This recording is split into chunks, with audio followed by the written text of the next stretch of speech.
Good morning. I am Kristen, Chrissy. I'll probably struggle a lot through this, so just be patient with me, please. I wrote things down and nothing really felt right, so I first just wanted to thank everyone who reached out with words of support, phone calls, text messages, food, anything, to not only myself but the family as well. We see you, we hear you, we're thankful. We just don't have capacity to respond to everyone, but no, we are endlessly thankful for the support, and it doesn't just stop after today. Today is the easy part. The hardest part is living the rest of our lives with this loss.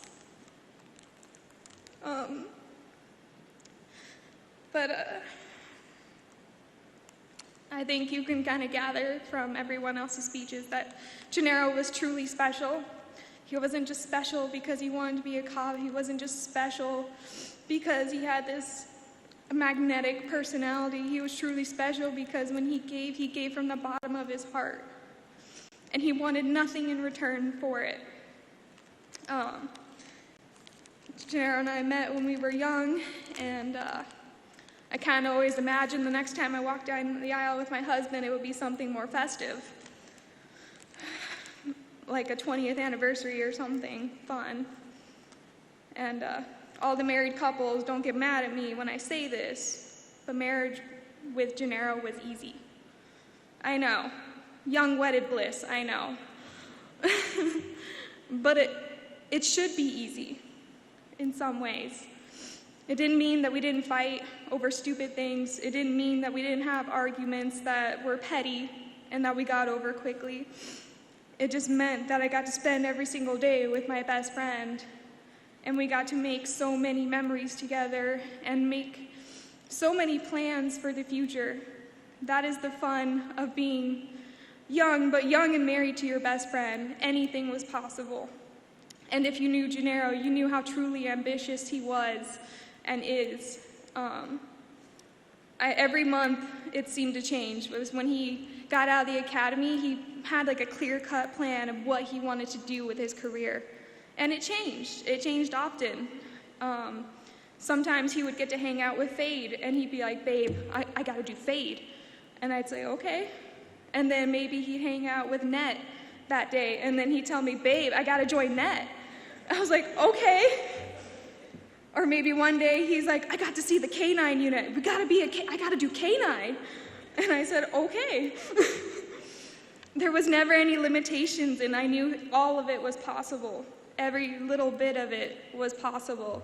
He'd always tell me about the next training he wanted, the next, just everything. He was so hungry to improve and just so hungry to do his job, but do it well.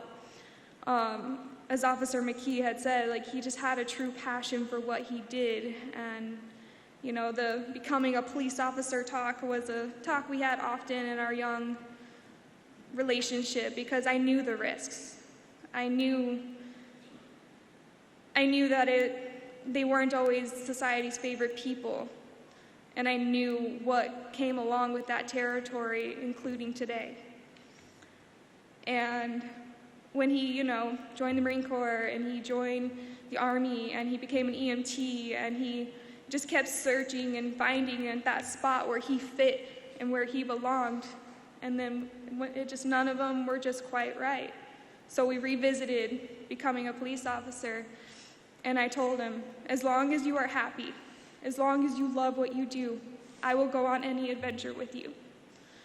So we, went through the academy together, and he'd always come home and tell me how that day went.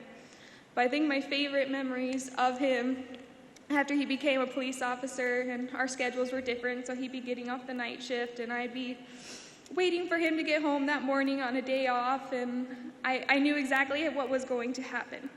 He was going to come in, set his stuff down, give me a kiss, and tell me, babe, you won't believe what happened.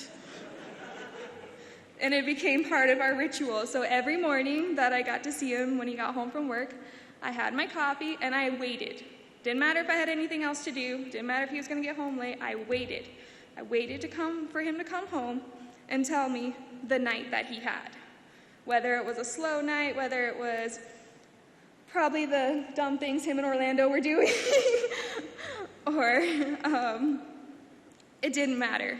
I was so eager to hear those stories because he just loved his job and did it with such a passion. And I don't think that's something we see enough of, especially he was a young officer and he got the brunt of it. He kind of got the short end of the stick, freshly sworn officer and the world stopped. Freshly sworn officer and things changed very quickly, and it didn't matter if he had a bad night. He still went to work the next day excited, still on our whiteboard, the list of the next steps he needed to do to progress in his career, what certifications he needed. He had all the energy in the world to do what you all do, and there is no reason for this.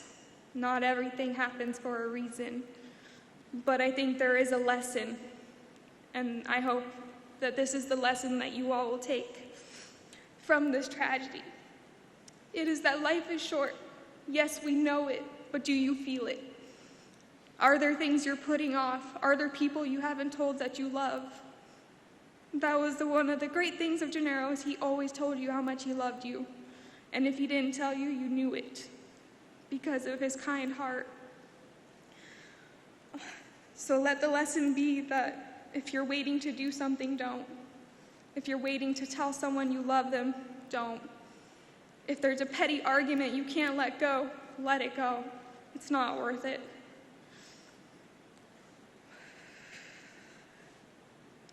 He was my best friend.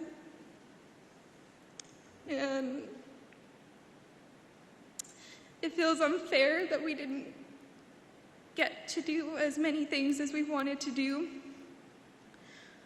So many milestones we never got to get to. But I would relive the time I had with him 1,000 times over, because he was my soulmate. He was my best friend.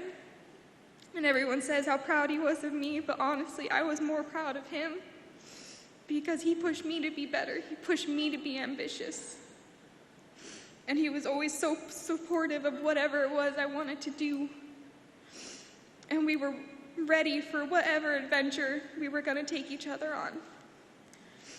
So thank you all for being here today to support not only Ginarro, but the family, and I know the sacrifice you all make, and I know it more truly than I ever did before.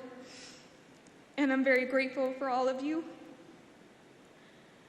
And I just hope that after today, you take a little piece of Ginarro and try to learn from him.